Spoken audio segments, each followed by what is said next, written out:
Hello all, welcome to dial news. So ఈ ఫ్రైడేకి 3 సినిమాలు అయితే రిలీజ్ అయ్యాయి.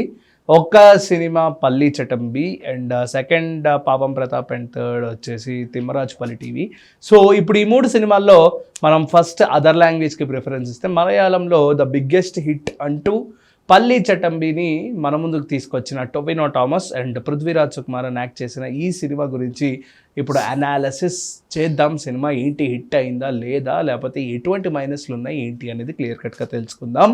మన ముందు film critic and journalist Ravi గారు ఉన్నారు. Let's talk and discuss. Hi అండి. సో పల్లి చటంబి వర్క్ అయ్యిందా లేదా? పల్లి చట్టంబి వర్క్ అవ్వలేదనే చెప్పాలి. తెలుగులో అంటే మలయాళం బ్లాక్ బస్టర్ అంటున్నారు, మలయాళంలో చాలా పెద్ద సక్సెస్ అయింది అంటున్నారు. తెలుగు ప్రజలకు మటుకు పల్లి చట్టంబి ఎక్కలేదు. ఎందుకు, రీజన్స్ ఏంటి అని మాట్లాడుకుంటే ఫస్ట్ పాయింట్ వచ్చి ఒక పాయింట్ని వాళ్ళు తీసుకున్నారు. పల్లి చట్టంబి అనే టైటిల్కి ఫస్ట్ అసలు ఆ టైటిల్ ఏంటి అనేది చూసుకుంటే పల్లి చట్టంబి అంటే చర్చికి రౌడీ. ఆ చర్చిని ప్రొటెక్ట్ చేయడానికి ఇప్పట్లో కాదు, 1950s స్వతంత్రం వచ్చిన కొత్తల్లో కమ్యూనిస్ట్ పార్టీ వెళ్తున్న సమయంలో, సో ఆ టైంలో ఆ చర్చ్ని కాపాడడానికి క్రిస్టియన్స్ ఒక రౌడీని పెట్టుకుంటే దాన్నే చర్చ్ రౌడీ అని, లేదా చర్చ్ని ప్రొటెక్ట్ చేసేవాడు అనే విధంగా వస్తుంది. ఇక్కడ మనకు చూపించిన క్లాష్ ఏంటి అంటే కమ్యూనిస్ట్ క్రిస్టియన్స్. సో కేరళలో ఎక్కువ మంది మనందరికీ తెలుసు Christians, and that city was called as దేవుని సిటీ అని చెప్పి, గాడ్స్ ఓన్ కంట్రీ అంటాం. సో క్రిస్టియన్స్ ఎక్కువ మంది అక్కడ మన అందరికీ తెలిసిన విషయమే. సో అక్కడ ఎక్కువగా ఈ కమ్యూనిస్ట్ పార్టీ వచ్చినప్పుడు వీళ్ళు దాన్ని ఎలా అడ్డుకున్నారు, లేదా కమ్యూనిస్ట్ పార్టీ వాళ్ళ ఆలోచన ఏంటి, వీళ్ళు దాన్ని సపోర్ట్ చేశారు. క్రిస్టియన్స్కి కమ్యూనిస్ట్కి రైవలరీ ఎప్పటి నుంచో ఉంది. ఆ సెగ్మెంట్ ఏదైతే ఉందో ఆ సెగ్మెంట్ని ప్రాపర్గా కంక్లూడ్ చేయకుండా మధ్యలో ఒక పర్వతం అన్నారు, ఒక రాయి అన్నారు, ఊరు పెద్ద అన్నారు.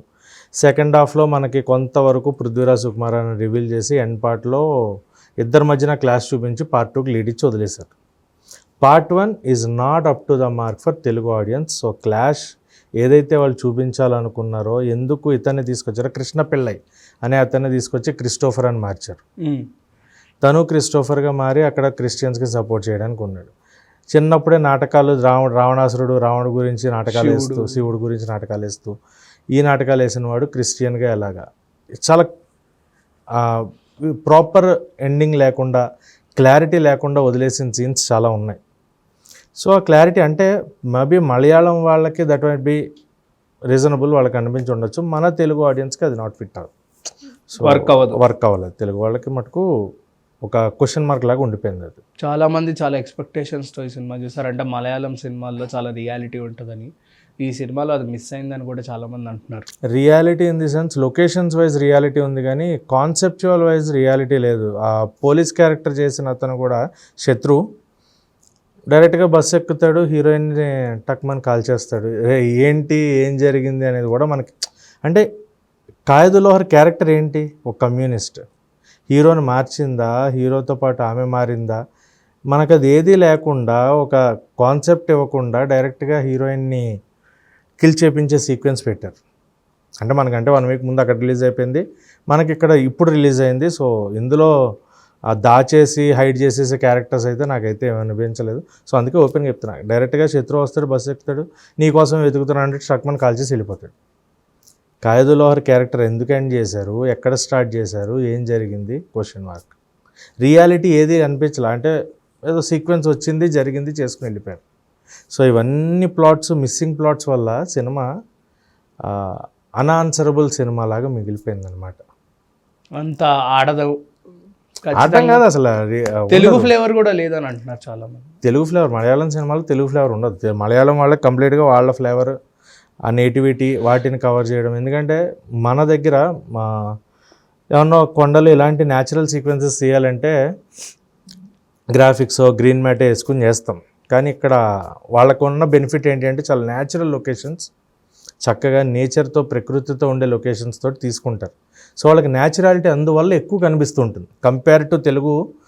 మలయాళం సినిమాలు న్యాచురల్ ఉంటాయి, మలయాళం సినిమాలు న్యాచురల్ ఉంటాయనే రీజన్ ఏంటి అంటే వాళ్ళకున్న నేచర్ కానీ, ఆ ప్రకృతి కానీ, ఆ మంచు పొగ కానీ. మన దగ్గర ఏంటంటే వెనకాల గ్రాఫిక్స్ వేసుకుని విఎఫ్ఎక్స్ పెట్టుకొని చూసుకోవాలి. తెలియనంత వరకు మన వాళ్ళు కూడా పట్టుకోలేరు, తెలిస్తే అరే విఎఫ్ఎక్స్ రా అంటాం. మన దగ్గర నెగిటివ్ అది. వాళ్ళకున్న పాజిటివ్ ఏంటంటే లొకేషన్స్ అన్నీ చక్కగా న్యాచురల్గా నేచర్తో పాటు ప్రకృతితో పాటు వచ్చేస్తాయి. సో న్యాచురాలిటీ అక్కడ ఎక్కువ కనిపిస్తుంది. దాన్నే చూసి మన అబ్బా వీళ్ళ సినిమాలు న్యాచురల్. ఆర్టిస్ట్ పెర్ఫార్మెన్సెస్ కూడా న్యాచురల్గా ఉండాలి. టొవినో థామస్ ఉన్నంత వరకు ఆయన పెర్ఫార్మెన్స్ బాగుంది. పృథ్వీరాజ సుకుమారన్ గారు ఆయన ఎప్పుడైతే ఎంటర్ అయ్యారో ఆయన విలన్ క్యారెక్టర్లో ఆయన పెర్ఫార్మెన్స్ బాగుంది ఉన్నంతవరకు. శత్రు పెర్ఫార్మెన్స్ బాగుంది. కాయదు లోహర్ పెర్ఫార్మెన్స్ బాగుంది అనుకునే లోపే క్యారెక్టర్ని కిల్ చేశారు. సో ఏంటి అనేది ఒక క్వశ్చన్ మార్క్ అయిపోయింది. సో న్యాచురల్ పెర్ఫార్మెన్సెస్ అని చెప్పుకునే దగ్గరలాగా మిగతా వాళ్ళు ఎవరివి లేవు. ఆ చర్చ్ ఫాదర్ ఉంటాడు, ఆయన ఏం మాట్లాడతాడో, ఎందుకు గొడవ పడతాడో, లాస్ట్లో వీళ్ళు ఎందుకు చర్చ్కి ఆపోజిట్గా కమ్యూనిస్ట్ అక్కడే ఉన్న లోకల్ పర్సన్ ఆయన కూడా కమ్యూనిస్ట్ జెండా పాతడం ఏంటి, ఆ జెండాని తీయడం ఏంటి. సో ఇవన్నీ కూడా ఒక డిఫరెంట్ అన్ఆన్సరబుల్ క్వశ్చన్స్ లాగా మిగిలిపోయాయి. సో ఇలా సినిమా కంప్లీట్గా మన తెలుగు ఆడియన్స్కి అయితే రీచ్ అయ్యే పొజిషన్ లేదు. అండ్ ఈ పార్ట్ టూ అని ఈ సీక్వెల్స్ అనవసరం, ఎందుకు ఇలా ప్రతిదానికి పార్ట్ టూ అని ఒక ఇది ట్రెడిషన్ తప్పు పట్టడానికి ఏం లేదు కానీ అండి, మనకి రాజమౌళి గారు స్టార్ట్ చేసిన అంటే ముందు ఎప్పుడో రామ్ గోపాల్ వర్మ గారు మనీ సినిమాతో చేశారు, ఇంగ్లీష్ వాళ్ళు చేశారు. మనకు కూడా మనీ సినిమా, మనీ అని చెప్పని మనీ అలా ఆయన సీక్వెన్స్లో ఆయన చేసుకొచ్చారు. అవి సక్సెస్. ఆఫ్టర్ లాంగ్ టైం ఒక గ్యాప్ ఇచ్చి మళ్ళీ సీక్వెన్సెస్ మొదలుపెట్టి, అంటే ఒక లీడ్ ఇచ్చి ఆ లీడ్ తోటి పార్ట్ టూ ఉండేలాగా కట్టప్ప కిల్ బాహుబలి. ఇప్పుడు వీళ్ళిద్దరికి మధ్యన క్లాష్ ఏంటి, లాస్ట్లో ఈయనకు బుల్లెట్ తగులుతుంది, చచ్చిపోయినట్టు చూపిస్తారు, మళ్ళీ బతికొచ్చారు, ఎలా బతికొచ్చారు అనే క్లారిటీ వల్ల మన కాపాడడానికి ఈయన ఉంటాడు అని చెప్పి ఈయన క్యారెక్టర్కి ఎలివేషన్ ఇచ్చారు. సో ఇక్కడ వెళ్ళి ఈయన ఆయనతో గొడవ పడడం, డైరెక్ట్గా గొడవతోనే స్టార్ట్ అయింది, ఎండ్ అయింది. ఆ గొడవ సీక్వెన్స్తోనే స్టార్ట్ అవుతుందా, అది ఎక్కడికి వెళ్తుంది అనేది వీ హ్యావ్ టు వెయిట్. అసలు వస్తుందా పార్ట్ టూ అనేది? పార్ట్ టూ మలయాళం కలెక్షన్స్ బట్టి మలయాళంలో రావచ్చు. మేబీ మలయాళం తీస్తారు కాబట్టి ఇంకొక రౌండ్ వన్ మోర్ ట్రయల్ కింద తెలుగులో కూడా పార్ట్ టూ వచ్చే ఛాన్సెస్ ఉంటాయి. అంటే మలయాళం హిట్ మీద మన తెలుగుకి వస్తుంది అంతే. ఫైనల్గా ఏమంటారు, ఈ ఫ్రైడేకి ఇది తెలుగు ఆడియన్స్కి వర్త కదా? పల్లి చట్టంబి తెలుగు ఆడియన్స్కి అయితే వర్త్ కాదు. పల్లి చట్నీ కూడా టేస్టీగా ఉంటుందేమో, సినిమా అంత టేస్టీగా లేదు, ల్యాగ్ ఉంది, పడుకుంటున్నారు సెకండ్ హాఫ్. చాలామంది వాట్ ఐ అబ్జర్వ్డ్ ఈజ్ పడుకుంటున్నారు. సో మన దగ్గరే కాదు, మనకున్న సోర్సెస్ ప్రకారం తెలుగు స్టేట్స్ రెండు ఎంక్వైరీ చేసుకుంటే there was no effective collections from all the states of తెలుగులో వీకెస్ట్ ఫ్రమ్ టొవినో థామస్ గారు.